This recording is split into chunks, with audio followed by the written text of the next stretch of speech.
Hello guys, welcome back to my channel. তোমরা সবাই কেমন আছো? আশা করি সবাই ভালো আছো। আমি তো খুব খুব ভালো আছি। আর দেখো আমার ফুল গাছগুলো কি সুন্দর হয়েছে। চাউমিন করতে চলে এসেছি সকাল সকাল। আর দেখো চাউমিনের মধ্যে আছে পাস্তা।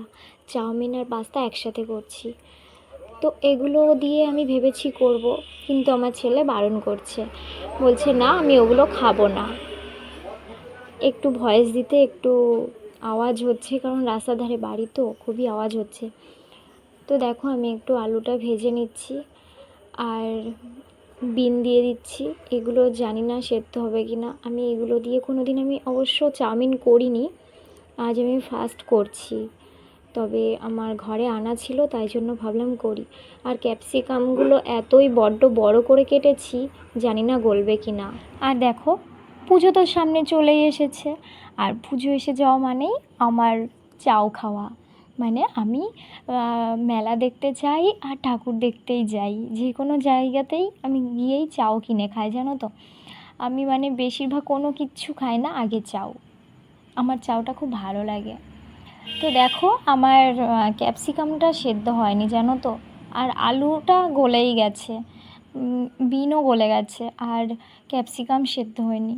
তাই ভাবছি যে কীরকম হবে, আমি বলতেও পারছি না। তো দেখো আমি চাউ আর পাস্তাটা ঢেলে দিলাম। আর তোমাদের সবার শপিং কি হয়ে গেছে? আমার তো এখনও শপিং হয়নি, জানো তো। পুজো চলে এসেছে, তাও আমার এখনও শপিং হয়নি। তবে আমি শপিং এবার মিশো থেকে করবো, জানো তো। কিন্তু আমার এখনও আসেনি, কবে যে আসবে জানি না। তো দেখো আমার চাউমিন রেডি হয়ে গেছে, এবার আমি ছেলেকে দিয়ে দেব। আর এর সাথে আমিও একটু ভাগ বসাবো।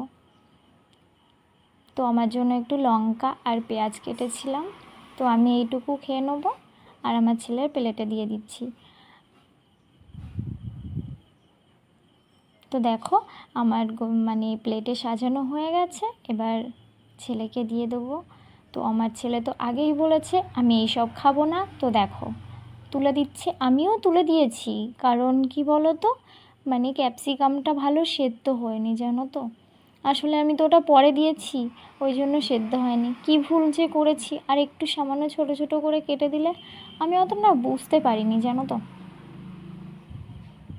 তো দেখো আমার ছেলে বেছে বেছে সব দিয়ে দিল, ও একটাও খেলো না। আর তার মধ্যে আমি একটা টমেটো দিয়েছিলাম, টমেটো দেয় কি না আমি জানি না, কিন্তু আমি টমেটো দিয়ে দিয়েছিলাম।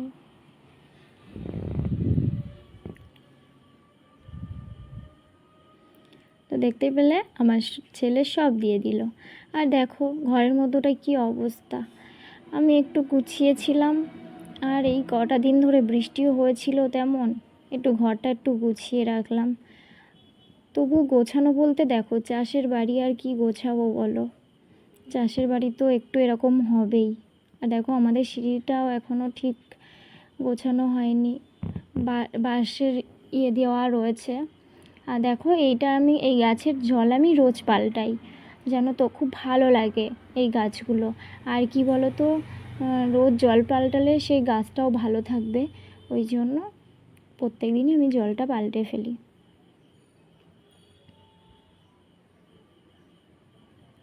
আর একটু টেবিলটাও মুছে দিচ্ছি। আর আমার এই টেবিলের এই টেবিল কভারটা আমার ছেলে সবটা ছিঁড়ে ফেলেছে, জানো তো। তার জন্য আমি আবার ঘুরিয়ে দিয়েছি, যাতে ছেঁড়াটা সামনের দিকে না পড়ে। দেখো আমার টেবিলটা মোছা হয়ে গেছে। আর দেখো রাস্তার ধারে আমি একটা প্লাবন নাকি গাছ বলে এটাকে, বাহারে। তো আমি একটা এনে বসিয়েছিলাম এক জায়গা থেকে চেয়ে। তো কত হয়েছে দেখো, আপন ইচ্ছায় বেড়ে উঠেছে, কোনো যত্ন ছাড়াই বেড়ে উঠেছে, জানো তো।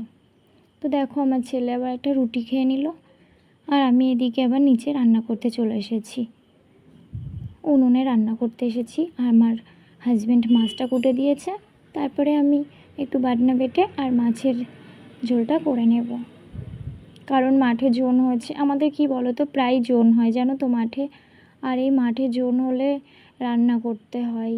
এবার প্রত্যেক দিন তো একটা দুটো করে হয় না, আবার কোনো কোনো সময় 12টা 13টা করেও জোন হয়, জানো তো। জোন মানে লোক হয়, কাজ করে। তো দেখো আজকে মাছের ঝোলটা প্রচণ্ড পরিমাণে হলুদ হয়ে গেছে, জানি না খেতে কেমন টেস্ট হবে। আসলে হলুদটা না বেশি পড়ে গেছিলো। তো তারপর দেখো আমি উচ্ছে আলু ভেজে নিচ্ছি, মাছের ঝোল ভাত আর উচ্ছে আলু ভাজা। তো আজকে মাঠে এটাই দেব। তো দেখো আমার উচ্ছে আলু ভাজা প্রায় হয়ে গেছে।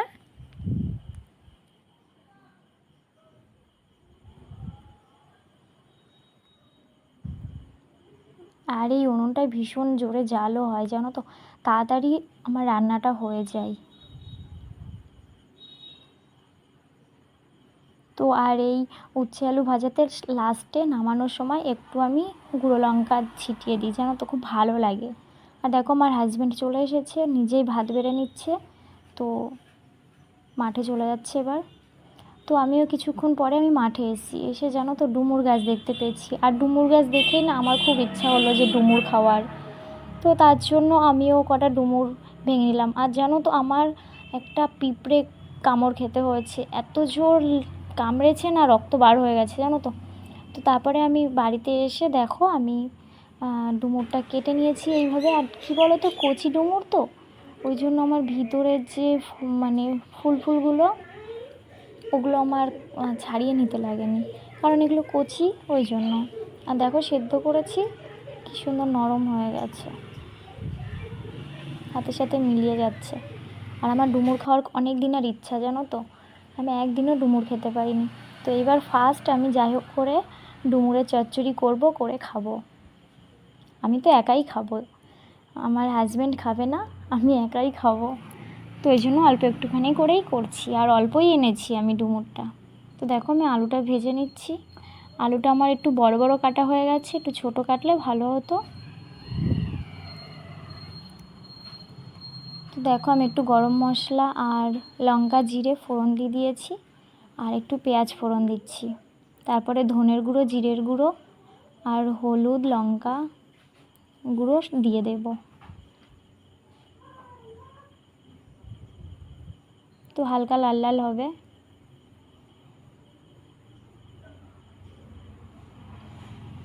আমি এটা গ্যাসে করছি, কারণ এটা আমি আর উনুনে রান্না করতে যাইনি, গ্যাসেই করে নিচ্ছি।